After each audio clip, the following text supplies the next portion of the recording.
नमस्ते और हमारे सोलो पॉडकास्ट सीरीज के एक और एपिसोड में आपका स्वागत है। यह है वर्ल्ड इन्फोनेक्सस और मैं हूं आपका होस्ट सुकांत चौधरी। आज हम एक गंभीर और महत्वपूर्ण कहानी की गहराई में जाएंगे जो अंतर्राष्ट्रीय संबंधों में हलचल मचा रही है। भारतीय क्षेत्र के अरुणाचल प्रदेश में चीनी सैनिकों का हालिया घुसपैठ। इस एपिसोड में हम पृष्ठभूमि, वर्तमान स्थिति और इसका व्यापक भू राजनीतिक परिदृश्य पर क्या प्रभाव पड़ेगा, इसे विस्तार से जानेंगे। और मैं पूरे एपिसोड में आपसे कुछ पारस्परिक सवाल पूछूंगा, तो अपने विचार तैयार रखें और चलिए शुरुआत करते हैं। हालिया रिपोर्ट्स में सामने आया है कि चीनी सैनिक भारतीय क्षेत्र में, विशेषकर अरुणाचल प्रदेश जो भारत का उत्तर पूर्वी राज्य है, वहां काफ़ी अंदर तक प्रवेश कर चुके हैं। सोशल मीडिया पर साझा की गई और स्थानीय समाचार पोर्टल जैसे न्यूज़5 द्वारा सत्यापित छवियों के अनुसार चीनी सैनिकों ने इस विवादित क्षेत्र में लगभग 60 किलोमीटर या 37 मील तक प्रवेश किया है। इस घुसपैठ के सबूतों में कैंप फायर के अवशेष, फेंके गए खाद्य पैकेजिंग और ग्रेफिटी शामिल है। यह घुसपैठ केवल सीमाओं का उल्लंघन नहीं है, बल्कि यह चीन और भारत के बीच एक चल रहे और गहरे संघर्ष का प्रतीक है। आपको क्या लगता है कि कैंप फायर के अवशेष, फेंके हुए कैन और ग्रेफिटी इस संदर्भ में क्यों महत्वपूर्ण है?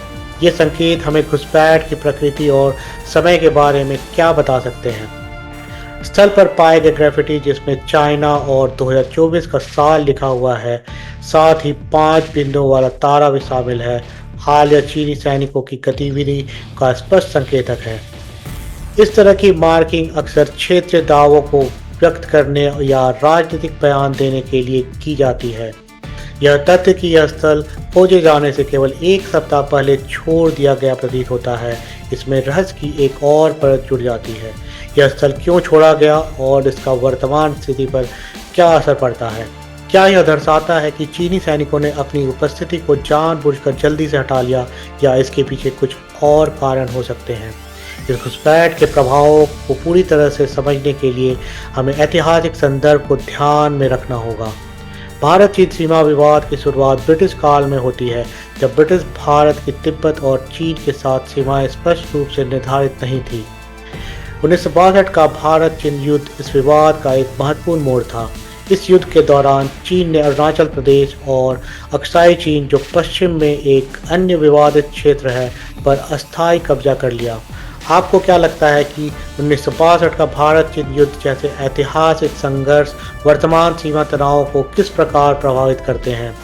क्या आपको लगता है कि ये ऐतिहासिक विवाद आज भी दोनों देशों की गतिविधियों को प्रभावित करती है?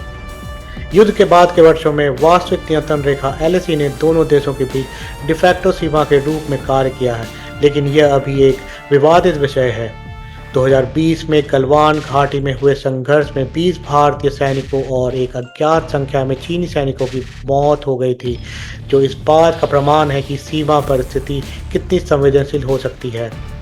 इसके बाद 2021 और 2022 में भी सीमा पर छोटी मोटी झड़पें हुई, जिससे तनाव और बढ़ गया, जिसके परिणाम स्वरूप दोनों देशों ने सीमा क्षेत्र में अतिरिक्त सैनिकों और सैन्य संसाधनों को तैनात किया।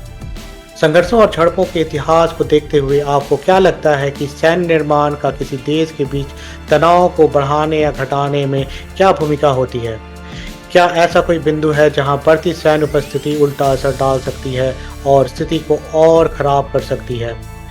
गलवान घाटी की घटना के बाद से चीन और भारत ने तनाव और सेना की उपस्थिति को कम करने के लिए कई उच्च स्तरीय वार्ताओं में भाग लिया है। हालांकि किस दौर की कमांडर स्तरीय चर्चाएं हो चुकी हैं, लेकिन ठोस प्रगति सीमित रही है और सीमा पर तनाव अभी भी उच्च स्तर पर बना हुआ है। दोनों देशों ने सैन्य गतिशीलता को बढ़ाने के लिए बुनियादी ढांचे के निर्माण पर ध्यान केंद्रित किया है, जिससे स्थिति को शांत करने के प्रयासों में जटिलता आ रही है।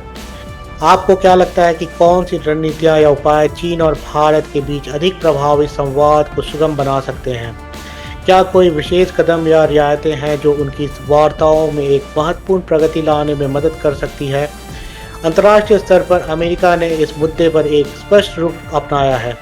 अमेरिकी राज्य विभाग ने अरुणाचल प्रदेश पर भारत के दावे का समर्थन किया है और चीन द्वारा अपने क्षेत्रीय दावों को बढ़ाने के लिए किसी भी एकतरफा कार्रवाई का विरोध किया है।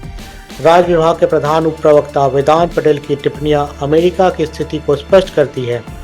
हम किसी भी एक तरफा प्रयास का मजबूत विरोध करते हैं जो वास्तविक नियंत्रण रेखा एलएसी के पार घुसपैठ या अतिक्रमण के माध्यम से क्षेत्रीय दावों को बढ़ाने की कोशिश करता है, चाहे वह सैन्य हो या नागरिक। आपको क्या लगता है कि अंतर्राष्ट्रीय समर्थन या विरोध इन जैसे संघर्षों पर क्या प्रभाव डालते हैं? प्रमुख शक्तियां जैसे कि अमेरिका की भागीदारी या उनका रुख चीन और भारत के बीच की स्थिति को कैसे प्रभावित कर सकता है? आज की स्थिति की समीक्षा करते हुए यह स्पष्ट है कि चीन और भारत के बीच का सीमा विवाद केवल भौगोलिक सीमाओं तक सीमित नहीं है। यह संघर्ष गहरे ऐतिहासिक विवादों, रणनीतिक हितों और अंतर्राष्ट्रीय राजनीति की जटिलताओं से जुड़ा हुआ है। हालिया घुसपैठ ने वर्तमान शांति की नाजुकता और ऐसी विवादास्पद स्थिति में सीमाओं की बातचीत की चुनौतियों को उजागर किया है। इस महत्वपूर्ण भू राजनीतिक मुद्दे पर गहराई से चर्चा में मेरे साथ जुड़ने के लिए आपका धन्यवाद। मुझे आशा है कि इस एपिसोड ने आपको वर्तमान स्थिति की जटिलताओं को समझने में मदद की होगी। यदि आपने इस विश्लेषण का आनंद लिया और ऐसे ही और एपिसोड सुनना चाहते हैं तो कृपया सब्सक्राइब करना न भूलें, एक टिप्पणी छोड़ें और इस पॉडकास्ट को उन लोगों के साथ साझा करें जिनके लिए यह जानकारीपूर्ण हो सकता है। यह है वर्ल्ड इन्फोनेक्सस और मैं हूं आपका होस्ट सुकांत चौधरी। सूचित रहें, सक्रिय रहें और अगली बार मिलते हैं। शुभकामनाएं।